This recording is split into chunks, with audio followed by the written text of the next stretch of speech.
Well, hi everyone, and greetings from Northern Michigan. This is Bob the Science Guy, and welcome to the second part of my interview with Schrodinger's cat, a former surface warfare officer in the Navy. We're going over a video on the channel of Taboo Conspiracy by a gentleman who claims that he is a former F-16 pilot. Now, in our first episode, we pointed out a number of very basic errors that this gentleman is making in flight characteristics of aircraft. Today, we're going to start looking at a couple of fighter pilot issues that would be obvious to anybody that was a trained military pilot that this gentleman is getting wrong. Now, like I said in the beginning of this series, we're not looking to necessarily debunk something in the flat earth. I'm pointing out stolen valor by somebody that claims that they're a fighter pilot when they clearly were not. Now, in this episode, we're going to continue our look at some very basic piloting mistakes, and then we're going to see some claims that this so-called F-16 pilot, Mike, is making about the intercept radar system of the F-16 fighter. So let's go ahead and get right into it. What's also fascinating is the fact that Air Force pilots learn and experience it daily that when a distant aircraft is at the horizon, it is at the same altitude. If the distant aircraft is above the horizon, then the pilot knows the aircraft is higher. And if the distant aircraft is below the horizon, then the aircraft is at a lower altitude. I think this photograph shows what I'm talking about. You can see which balloons are higher and lower based on the horizon line. You know, Cliff, I think I'm going to go over to a clip that Wolfie6020 provided with this, where he actually has an aircraft coming at him 1,000 feet below him on nearly the same course. And you can actually see how that aircraft changes position in relationship to the horizon. Now, here's a problem that you run into. The horizon on your HUD is your eye level straight ahead. The horizon is a dip below that. So, for example, that bottom balloon is clearly below your level. However, what he doesn't realize is all four balloons are below the level of this photographer. Now, it's easy to see on the two on the left, but the two on the right are also below him, and he's looking at the tops of those balloons. You can actually see the top of that one on the extreme right. So simply because he says that an aircraft that is above your horizon is above you and one that is below your horizon is below you. First of all, that's the horizon on your HUD that he's talking about, not the horizon of the Earth. The horizon of the Earth is always at an angle below you. And if you were to fly straight towards the horizon of the Earth, you'd impact the ground. I don't know. What do you think? It's a common thing amongst flat earthers is just the inability, whether intentionally or just through lack of education or understanding, the inability to think three-dimensionally. And that's exactly what he's doing here. Yeah, he seems to think that that horizon of the ground is at his eye level. It's not. It is definitely below his eye level, and that is a function of how high he is above the ground. So, and if he had done his due diligence, he would have found some real pilots who he could verify were real pilots and bounce this information off of them before he made a video that makes him look silly. Yeah. I'm going to go ahead and cut to Wolfie6020's video real quick because I think that that will explain it very nicely because he does a great job and actually does it in an aircraft and has an aircraft approaching him. So let's watch that for a minute. So we're going to be looking at aircraft flight plans in a lot more detail in future videos, but I just wanted to show you this clip, which was taken on the flight yesterday from Australia to Hawaii just before sunrise. We were crossing the path of another aircraft coming in the opposite direction, and we saw him on the Traffic Collision Avoidance System, the TCAS, which also confirms that he was 1,000 feet below our altitude. And there you can see the -10. That is showing he's 1,000 feet below our aircraft altitude. We were at 41,000 feet, so he was at 40,000 feet. And there you can see he's almost 25 miles away from us. What I did then was move up to the head-up display. You can clearly see the aircraft head-up display horizon line is above the visible Earth horizon, as is the velocity vector, which is showing the direction of flight. What I then do is turn on the enhanced vision system, and that confirms where the real Earth horizon is. This is just clear sky. The ground is where the head-up display EVS is showing it to be, and that matches the visible horizon.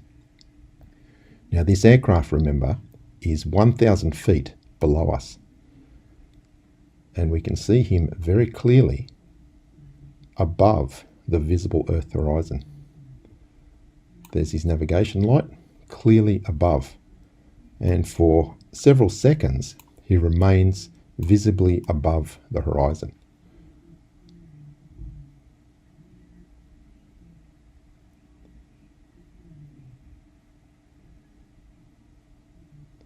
There he is, and he's got a bit of a vapor trail. Now as the aircraft gets closer to us, because he is physically below us, he will then appear below the visible Earth horizon. And there you can see, again, as he passes by our right-hand wing, he is visibly below the Earth horizon. So this is once again absolute proof that the horizon does not rise to our level, that it does drop by several degrees. Enjoy the video. Well, now what we're going to do is look at the email that Taboo Conspiracy claims to have received that started this entire video. Now, this video has to do with the intercept radar of the F-16 fighter. Anybody that is a military pilot with $1 million worth of training in the use of their weapon system would be intimately familiar with the intercept radar of their aircraft. This gentleman, in his email to Taboo Conspiracy, demonstrates he has absolutely no clue beyond this tutorial for a computer game on the intercept radar of his aircraft. This is a fundamental mistake that no trained fighter pilot would make. And as a result of that, he's outed as an example of stolen valor. So let's listen to his claims, and Cliff and I will discuss them briefly, and then we'll figure out where we're going to go from there. I don't want to bore you much longer, so let's get to Mike's email. I have a bit of knowledge from my days as an F-16 pilot that I need to share with someone. I respect your work and thought you might be another great person to pass this to. I don't have, nor do I want, a platform, so here you go. If you decide to verify what I'm telling you and have questions, feel free to contact me here. This will be tough to illustrate with words, but I'll try. The F-16 has a radar called an APG-68. At least it did 18 years ago when I last flew it. The radar, in air-to-air mode, has the ability to scan forward plus or minus 60 degrees of the nose, 120 degrees, plus a back-and-forth elevation selectable of 1, 2, or 4 bars or rows. In other words, in one bar, it simply sweeps level relative to the aircraft bank back and forth at the same elevation. In 2 bar, it sweeps all the way, then drops a certain amount to sweep back, thereby doubling the volume of airspace searched. In 4 bar, it does the twice, doubling it again. Think of the radar beam as pointing a flashlight. The elevation of the sweeps are pilot controllable. The pilot can tell what the elevation of the sweeps are in the display. At the cursor position, the top and bottom altitudes of coverage are displayed at the range of the cursor, and this altitude is controllable with the L strobe, a little wheel on the throttle.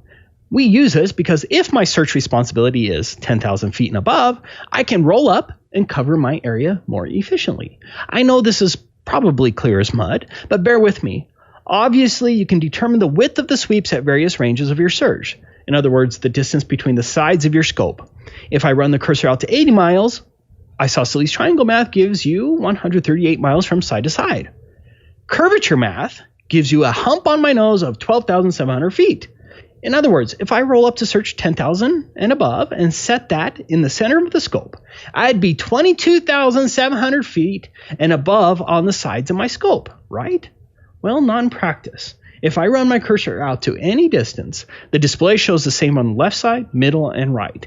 So my conclusion is the engineers are going to get fighter pilots shot down because they didn't take into account the curvature of the Earth, bastards, or the Earth is flat.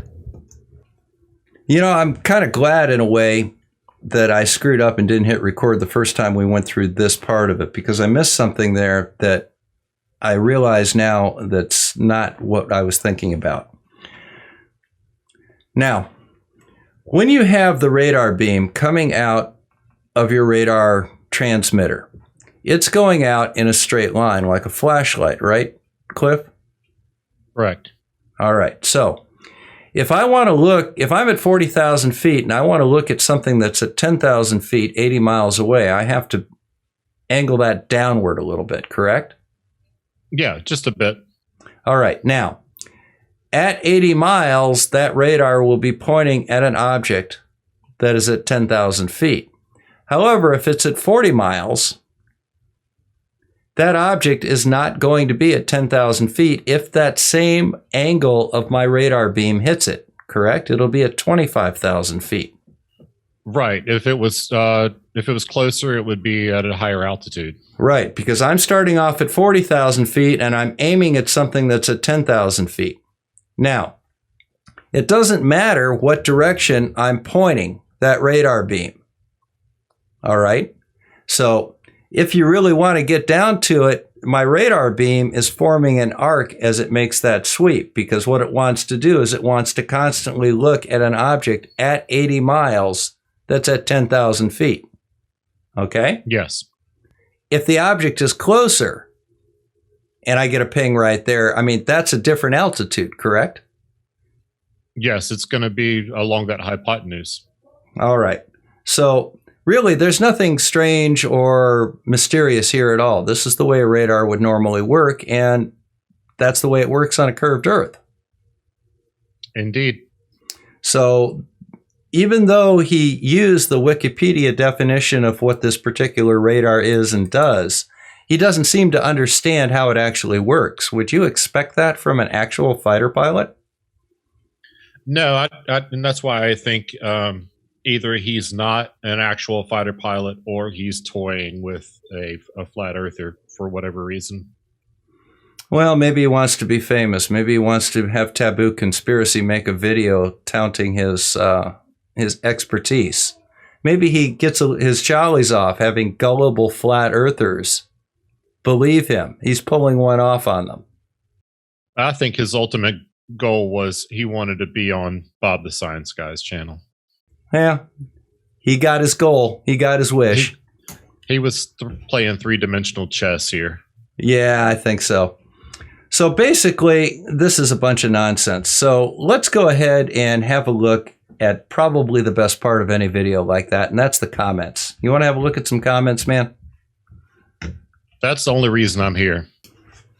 Well, I think it's quite clear by now that this gentleman has absolutely no idea what he's talking about, and that is confirmed by somebody that's a weapons expert, intimately familiar with radar. So here's where we're going to go from here. On my alternate channel, Common Sense Science, I'm going to do a full video on the intercept radar of the F-16 fighter. Now, if you want to get some more details that demonstrate why Mike, the F-16 pilot, never set foot in an F-16, go ahead and have a look at that video on the workings of the actual radar that he's talking about, and then you can very clearly see the mistakes that he's making. In the next and final episode of this series, Cliff and I are going to go over the comments on this video because some of them are rather ludicrous. And we're going to point out some of the false claims being made by people that claim to have been in the know because they were president of the Navy. So, until then, hit that like and subscribe button at the bottom of the screen. Make sure you stop by and have a look at some of my merchandise. I've got some great masks and t-shirts for sale. And if you'd like to, consider becoming a member or a Patreon of this channel. So, this is Bob the Science Guy signing out from Northern Michigan. Thank you again for stopping by, and I look forward to seeing you again soon. Take care.